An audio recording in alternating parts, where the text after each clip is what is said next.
In this week's drive, we take an ice shower with the champ.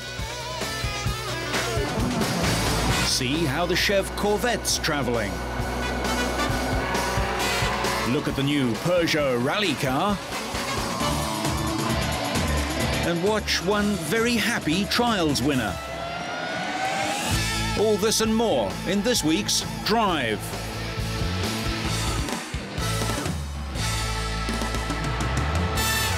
The Sauber team have unveiled their new Formula One car in a typically glamorous setting and style. They have a new driver lineup in Giancarlo Fisichella and Brazilian Felipe Massa, returning after a year with Ferrari as a test driver. In the past, I never drove a very good car. I won a race last year in Brazil. I went on the podium many times. So I think to be one of the best drivers in Formula One with a good experience. I just need a good car, and then I would like to show my talent.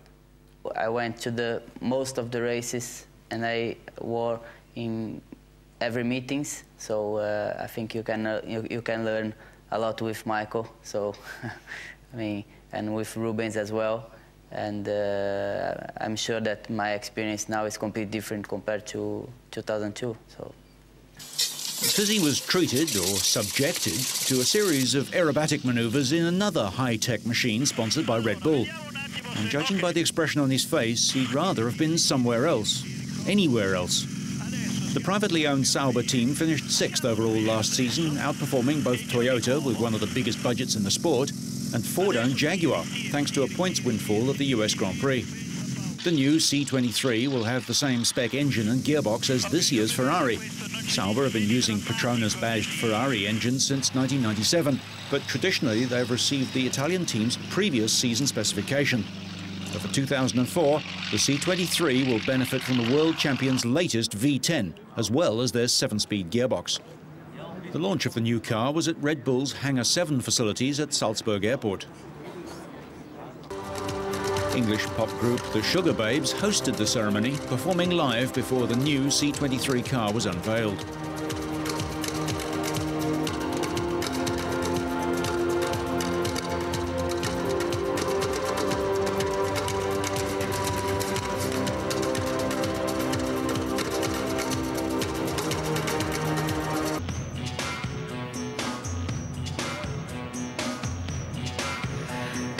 Looking for love in all the right places.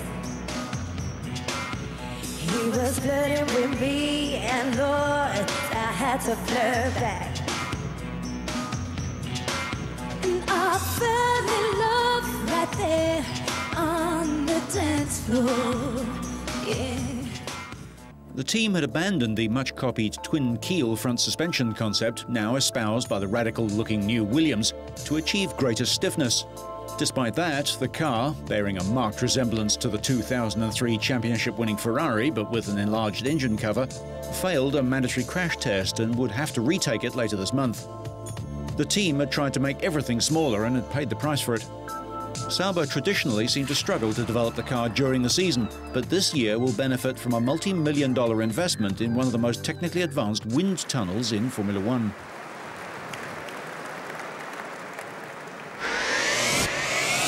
Despite the hype, the life of a Formula One star isn't only about racing and testing. Sometimes the world's top drivers get to have a winter holiday with their workmates and a small posse of the world's press. The traditional Ferrari team off-season break gave the media a chance to see how the sport's elite relax. And arriving by private helicopter is just the beginning for 6-time world champion Michael Schumacher.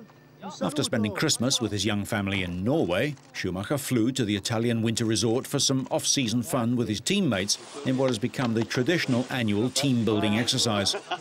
Michael said he's ready to continue in Formula One beyond the end of his current Ferrari contract in 2006. But the record 6-time world champ said that the time to quit would come if his teammate, Brazilian Rubens Barrichello, was quicker than him. Ducati MotoGP racer Loris Capirossi was invited along, prompting the unanswered question, is he considering a move to four wheels? But the team also confirmed the extension of Rubens' contract. Yeah, this is true. I mean, it's something that we've only signed the real contract yesterday, but the intention and I mean all the papers have been going through faxes on and off all the time. So we basically knew just before Christmas that that was what we want, and I've always been very proud of the situation, because it's not just something that Rubens is believing on the work of Ferrari. It is something that Ferrari is believing on the work of Rubens. We never talk about one year. We've always talked about 2 years more. So this is gives me a great pleasure, and it was always my first option. After that announcement, team leader Michael admitted that he was glad to have Rubens staying with the team for another 2 years as his wingman. Yeah, obviously I'm very happy on that. I think it was a very natural and logical decision. If you look at it, there was nothing better Ferrari could have done, and we have a good team spirit, a good team atmosphere. We have a lot of success.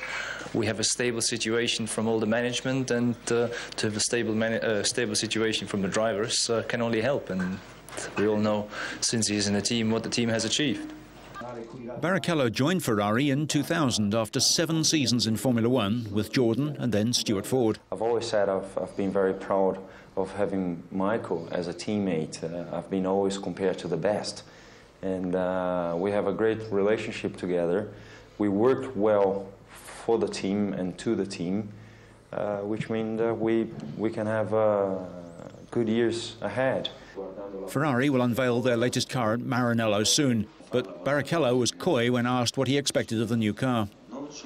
Well, it's a tough question, because you know, the car is beautiful as always, but it's we have to wait and see. I mean, just next couple of weeks we're going to have the new car presented, and we're going to start testing.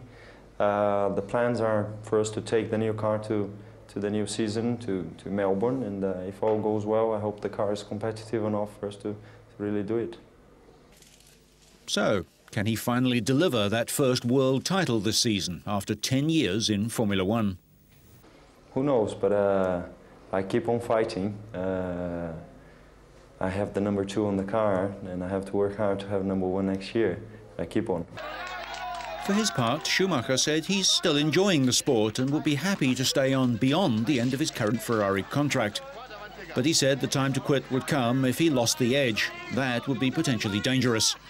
The German said a fast arrival from another team would merely prompt him and Ferrari to try harder. 6 times a champion, Schumacher is the undisputed king of Formula One, but he claimed his skills on the slopes aren't as good. I think actually my skiing improved much more than my racing, which I think I'm lucky about, because if I would have been that bad in racing, I would have never been arrived in Formula One. But no, it's a great enjoyment to be skiing every year here, because there's good condition, good results, a lot of friends. I really like to come here. For this season, Schumacher expects tough competition from the Williams, McLaren and Renault teams. Basically, I foresee a very tough competition for this year. We know our rivals are strong, but we will be strong too, I have no doubt. It will be an interesting season, because I don't think you can say, if somebody clearly is in front in the beginning of the season, that he will be the champion in the end of the season, because it's going to be a long season with a lot of changes through the season. The signing of his new contract ends speculation linking Rubens with a move to Williams in 2005 as a replacement for fellow South American Juan Pablo Montoya, who is switching to McLaren. Coming from tropical Brazil, Rubens understandably doesn't go in much for winter sports. As he pointed out, he snowboards for only 1 or 2 days a year, so he's only a beginner, although his skiing isn't bad. Barrichello played a decisive role in securing Schumacher's 2003 title win by taking the last Grand Prix of the season in Japan and preventing McLaren's Kimi Raikkonen from leapfrogging Ferrari's #1 driver. In contrast to his teammate, and despite his claims to the contrary, Schumacher is very competent on the slopes. The team took part in various ski races with invited guests like Loris Capirossi, a friend of Ferrari test driver Luca Badoer. Italian Capirossi scored a maiden MotoGP season win for the Italian Ducati team. and said it was like an Italian winning in a Ferrari. Then it was time for something a bit closer to home, a kart race, although poor old Rubens would have a steep learning curve here too. In his time at Ferrari, Rubens has often been obliged to play second fiddle to teammate Michael Schumacher on the track, most notably in controversial circumstances in Austria 2 years ago, when he was ordered to move over when within sight of the checkered flag. It hasn't stopped the popular driver racking up 7 wins while helping Ferrari to 4 constructors' titles in a row. This season, Schumacher will be aiming for a 5th successive driver's title and an unprecedented 7th in total. Earlier, Capirossi had been racing around the slopes on a snowmobile, but the experience hadn't given him a winning advantage once he, Rubens, Luca and Michael got onto 4 wheels. The Ferrari team is intact and in touch, but Michael's brother Ralph, who followed his brother into Formula One in 1997, is currently in talks with the Williams team about extending his contract.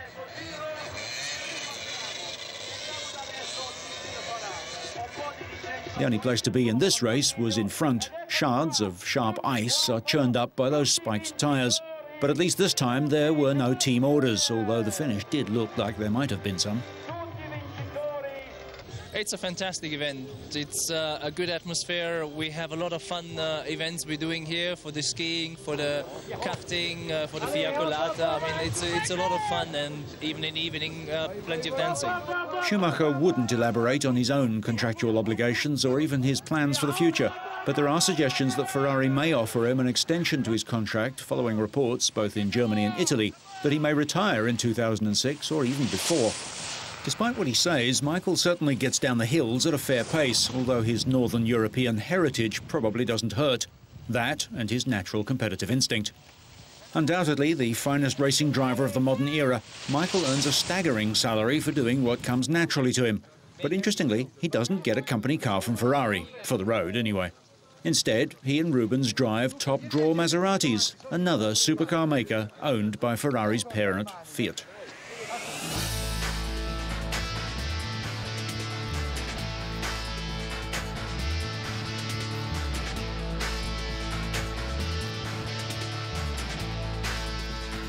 It might be freezing outside, but inside, everything was hotter than hot.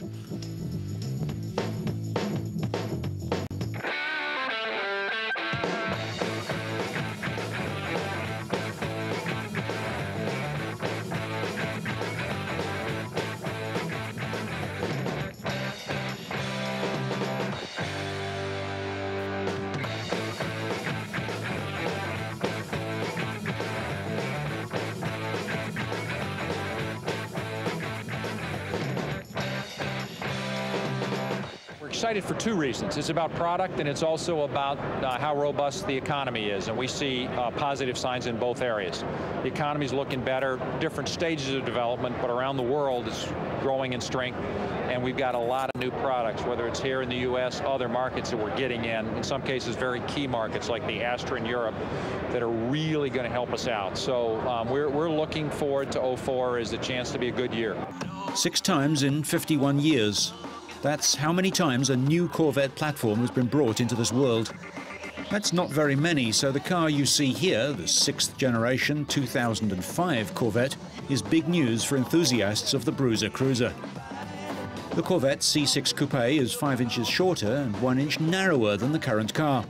It features exposed high-intensity discharge headlamps, the first time since 1962 that a production Corvette has not had pop-up lamps. With a 0.28 coefficient of drag, the C6 is the most aerodynamically efficient Corvette ever built and rolls on 18-inch front and 19-inch rear wheels. The chassis, with its rear axle-mounted transmission and aluminium cockpit structure, has been revised for structural integrity, refinement and quietness. Technology includes a tyre pressure monitoring system, an optional voice recognition DVD navigation system with GPS, and a colour touchscreen. One of the things we do is we stay very close to our customers, our Corvette clubs all around the world. They communicate with us, they tell us what they like, they tell us what to expect, they tell us what things not to mess with, they tell us what things they'd like to have a little bit more of. If you stay close to your customer in all vehicles, it's important. And with Corvette, it's just because it is an icon, you have to be true to the brand, true to the mark. A convertible version will go on sale in 6 to 8 months' time. The new aluminium V8 engine is all 6s and 4s. 6 litres delivers 400 horsepower at 6,000 RPM and 400 foot-pounds of torque at 4,400 RPM via a 6-speed manual gearbox. It's the largest, most powerful small-block engine ever offered in a Corvette. This is the new Pontiac G6. Based on the recent Pontiac G6 concept, the production version offers muscle to back up the sporty looks. The top-of-the-line GTP comes with a 3.9-litre engine that's good for 240 horsepower. Pontiac is trying to rebuild its performance car image, offering a shift-it-yourself automatic or an optional 6-speed manual transmission. Other versions include a model with a 170 horsepower 2.4-litre engine and a 200 horsepower 3.5-litre V6.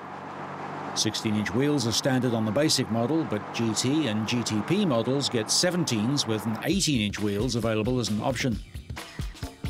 A unique feature of the G6 is the panoramic sunroof that opens in 4 sections and looks like a roof spoiler.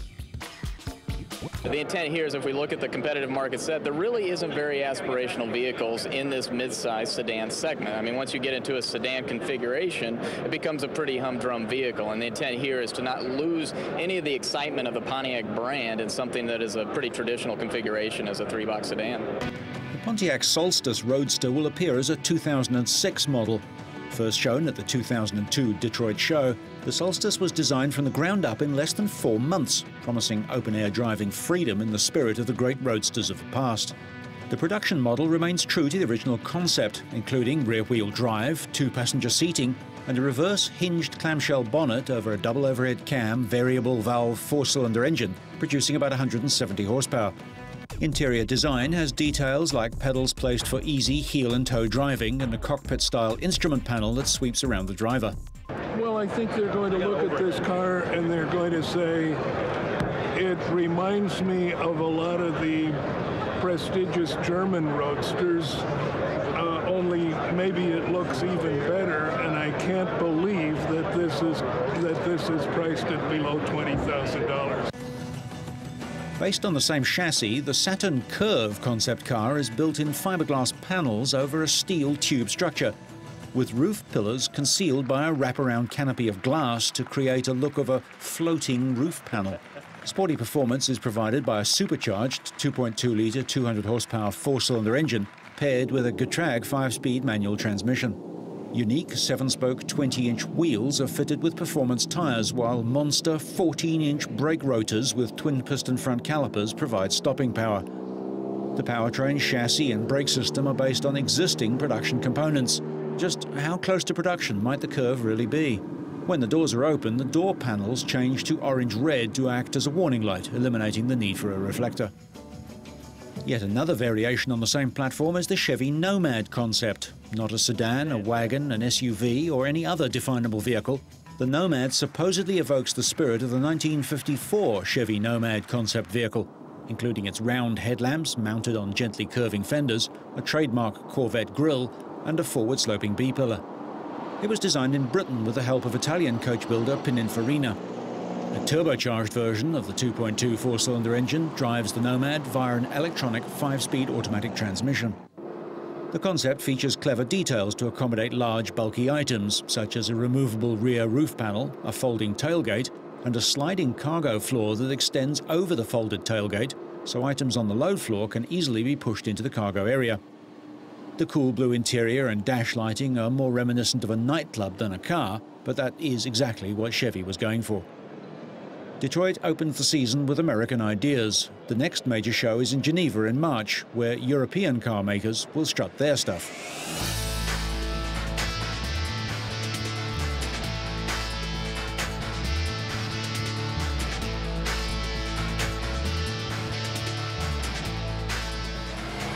The Rally of Monte Carlo kicks off the 2004 World Rally season, and teams have been putting the final touches to their preparations, among them Peugeot, who are launching a brand new car, the 307 WRC, to succeed the successful 206. The 206 won a hat-trick of manufacturers' titles between 2000 and 2002, and also gave Marcus Gronholm 2 World Championships. New signings Freddie Loix and co-driver Sven Smeerts have been giving the 307 some pre-season throttle on the roads around San Remo in Italy.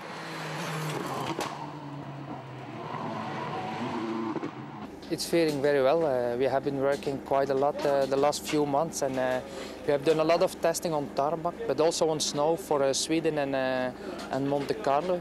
We are not yet yet, but it's looking good. Loix of Belgium, Finns Gronholm and Harry Rovanperä, and Frenchman Gilles Panizzi will be Peugeot's full-time drivers over the coming year, with Briton Richard Burns absent from the season while he's treated for a brain tumour. Both Loix and Gronholm have tested the 307 to good effect. Loix explains the key differences with their new model.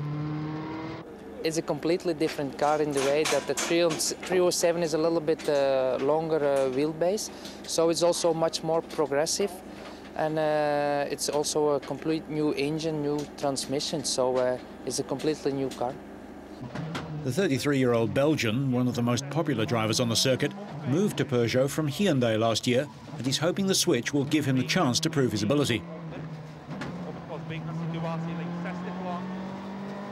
But watch what happens next, under the car. Yeah, of course. My team before was also a nice team, but they didn't have the same possibilities than Peugeot. Now I'm in a big team of one of the biggest teams in the world, and like I said, I think the last month they have been more driving in 1 month than they did the last few years. So yes, it's fantastic, and everybody's working hard, and especially now with the new car, we have done so much testing and so much development testing that I not have been home a lot, but it doesn't matter.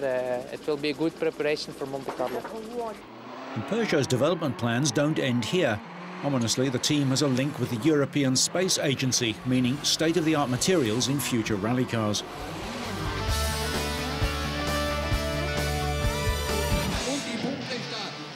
Germany hosted the Koblenz indoor trial, 4th of 12 rounds in the World Championship.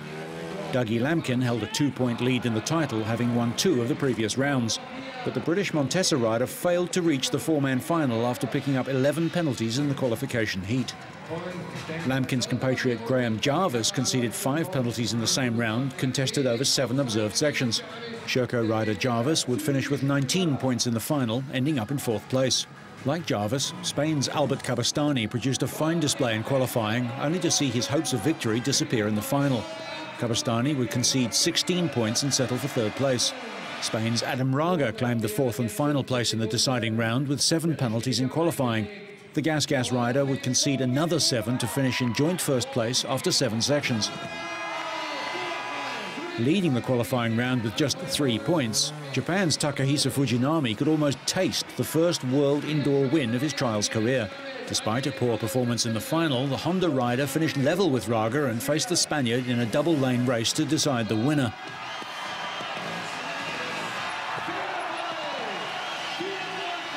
There was little to separate the 2 riders as they reached the halfway point, but Fujinami took the upper hand on the return to the vertical start-finish ramp. Despite riding on just 1 wheel, Raga stumbled on the obstacle course, and he lost valuable time as Fujinami accelerated towards a memorable victory.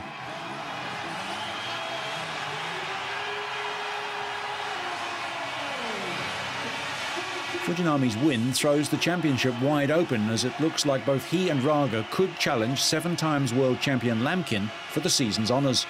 10 championship points takes Fujinami's tally to 27, within 7 points of the championship lead. Raga displaced Lamkin at the top of the standings. He now has 34 points compared to Lamkin's 32. The season continues with a 5th round in Marseille in France. So, whether you're testing a new car, trying to keep your lunch, or looking to the future, so you stay on track and up to speed, make sure you catch next week's Drive.